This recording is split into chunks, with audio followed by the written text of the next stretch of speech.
enjoying the wonderful meal and great conversation we have this evening.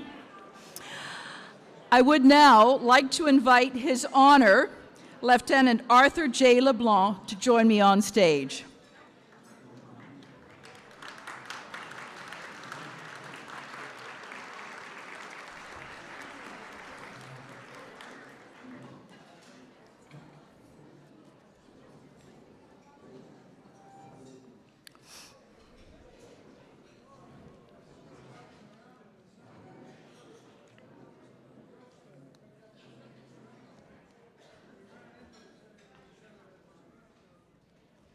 Lieutenant Governor Arthur J. LeBlanc will be giving greetings from the Lieutenant Governor.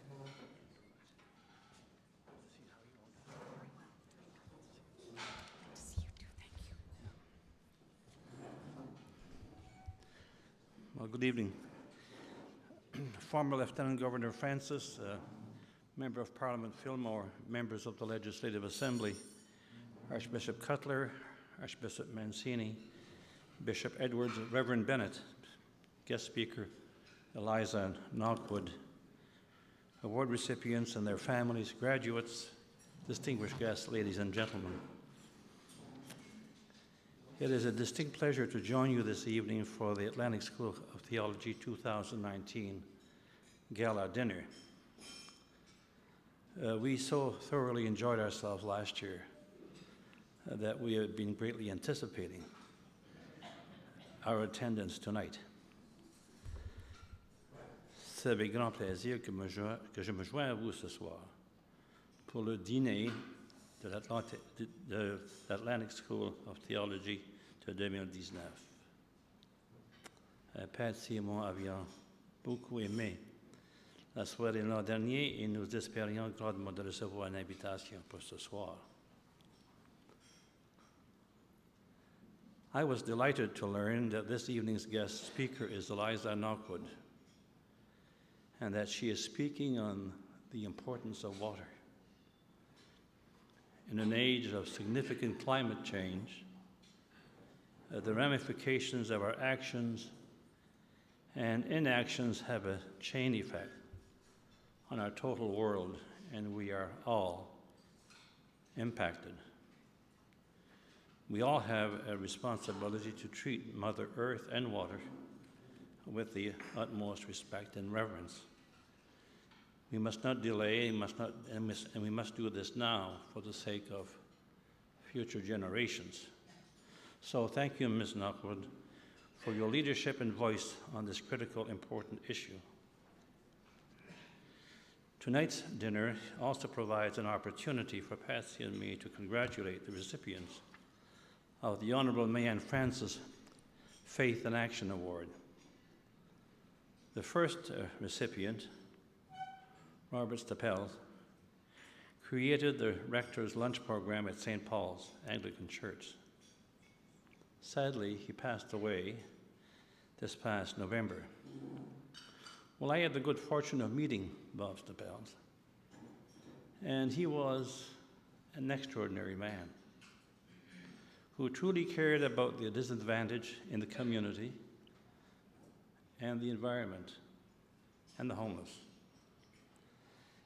He is the most deserving of the award. To Mrs. Stapel and to your family, please accept our sympathy on your loss. And we hope that your loss is tempered by the knowledge that Bob, your husband and dad, was a wonderful man, and we hope that you can take great pride in your husband's work and your father's work and achievements. The second recipient is Iman Abdullah Yusri, and he is the person who officiated at the Barhow funeral. His leadership following the tragic loss of the Barrow children provided comfort, significant comfort, not only to those of the Muslim faith, but indeed to all Allegonians and Nova Scotians, and in fact to all Canadians. Emmanuel Usri, I was touched by your address to those in attendance at the Kennard Center, and in particular by your words when you said, "Life is short and temporary. Live it the best way possible." Life is short. There isn't enough time to love. I don't know why people find time to hate. So your words were powerful then and now, and have stayed with me since that time. Emmanuel Usri, you have also made significant strides in bringing people of all faiths to the Amma Mosque and Community Center. This was particularly important when the Amra Mosque hosted multi-faith prayers following the senseless New Zealand mass shooting in March. Those who know the Honorable Marianne Francis are aware that she has attained many significant accomplishments in her lifetime, most notably being appointed as Nova Scotia's first African Nova Scotian Lieutenant Governor. It was a role that she accomplished with significant impact, and she carried out her duties and responsibilities in her traditional character of grace and humility. Undoubtedly, she would know that in fulfilling her role as the Queen's representative and her other groundbreaking roles, she was supported by her faith in God and the teachings of the Church. It is indeed special, very special, that the Atlantic School of Theology established an award in her name. And to the recipients, you can take great pride in this recognition, and I congratulate you. Avant de terminer, Patsy et moi tenons à féliciter sincèrement les nouveaux diplômés de l'Atlantic School of Theology. Nous vous souhaitons un très bel avenir. To conclude, please allow Patsy and I to extend our sincere congratulations to the graduating students of the Atlantic School of Theology, and indeed we wish you all of the very best in the future. Thank you for having invited us this evening to this wonderful event. And so thank you, merci, Waleriak.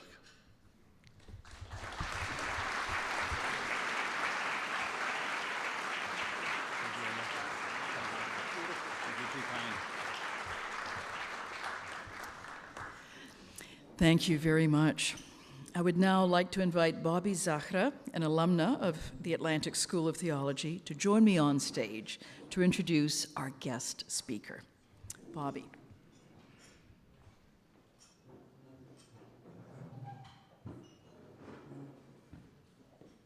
There is no sneaking around in these shoes, I'm afraid.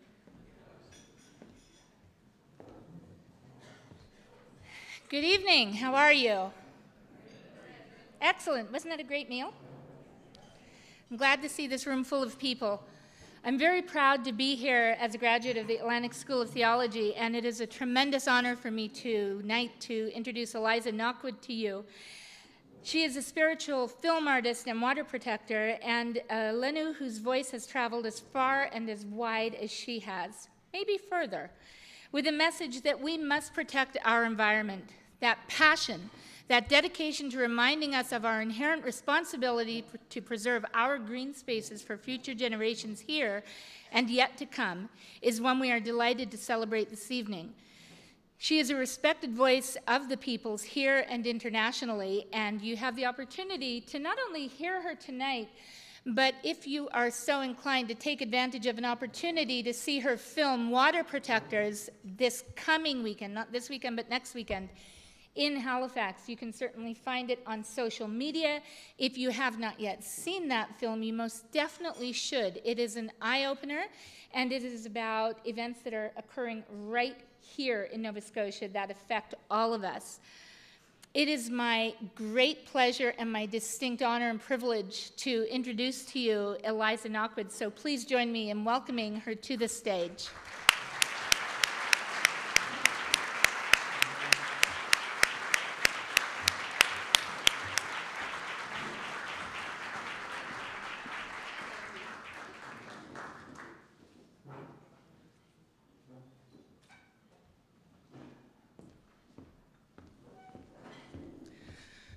Walalan, Gwe, Nin Naloisikal Hoej, Eliza Knockwood. Greetings, everyone. My name is Star Child Eliza Knockwood, and I'm from Ebigwitk, also known as Prince Edward Island. Ebigwitk translates to lying in the water, and that is my humble home. And I always like to begin by acknowledging the womb in which I was held, and acknowledging my mother, Goktukwasis, Marie Knockwood, Thunderchild Marie Knockwood. I want to acknowledge her and my father, Danny, for bringing me into this world, and for introducing me to the first sound and to the water. So I have here with me my bundle, my sacred bundle. And I want to share that with all of you this evening.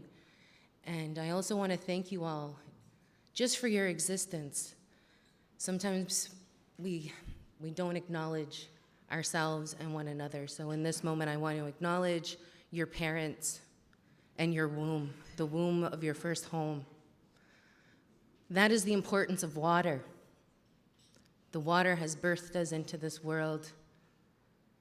And so with that, I would like to provide you all with a smudge, which is medicine.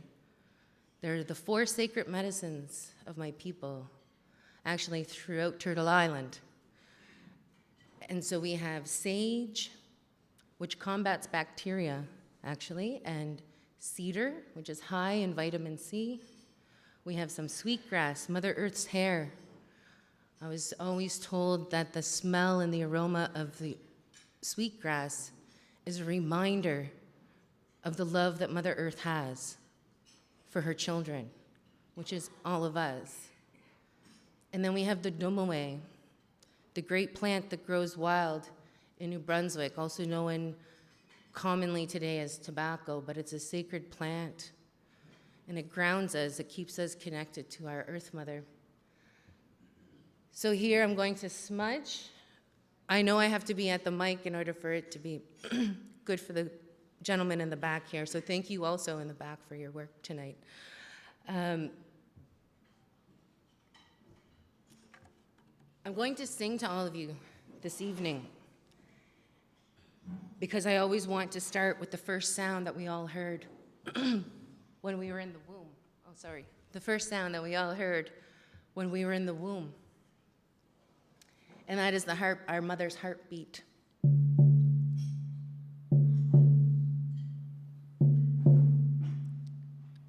It's a familiar sound. It's the first sound we heard.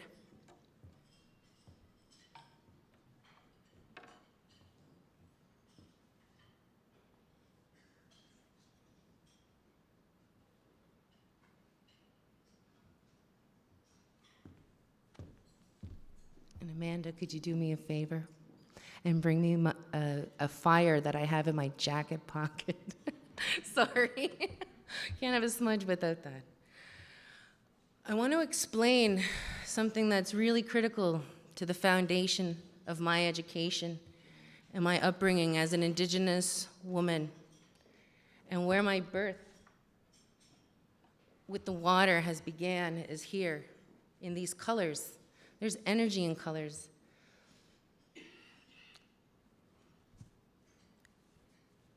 For each direction, there's a color and there are significant teachings. So I'm only going to be very brief with you this evening. I just want you to understand a bit more about my culture and what the song is about that I'm going to sing to you. So this can be different depending on where you are in the world. The colors can be different in different placements, but the teachings are all the same. So I want to begin in the east. That's where our ceremonies start. They start in the east here, where the sun rises. And it's represented by the color yellow. And it represents all children, all children. And the element is air. And the human trait is physical. Being a child is very physical. We're learning to walk. Red is the direction of the south, and it represents all the youth, all the adolescents. And its element is the earth, and its trait is the emotional. So emotional being youth. I have a 19-year-old. And then we have black. It's in the west, and it represents all adults. And its element is the water. And it's time of it's spiritual time to be a parent. Then we have the white, which is in the north, and it represents all the elders and also those who have passed on. And its element is the fire. And its trait is the mental. Our elders are wise. They've journeyed around the circle of life. And that's what this represents, is the circle of life. But we also have 3 other directions, aside from just the cardinal directions. And that is the direction of below, represented by green, so like the grass below us, everything that is below our feet. The color blue, which is the direction of above, everything that is above us, like the stars in the sky, the moon. Then we have one of the most important directions that sometimes we forget about, so I want to remind you all, in case you may have forgotten. And that is the 7th direction, represented by purple, which is the direction of within. It's the direction of within, so it's ourselves. So as part of my culture, I learn from a baby about all of these directions and everything that resides in it to help me be a good human and to walk the earth in a good way. So I tie those colors with my spirit so that I become a good whole person and respect our mother, respect our father, respect our existence in this short time that we get to live here.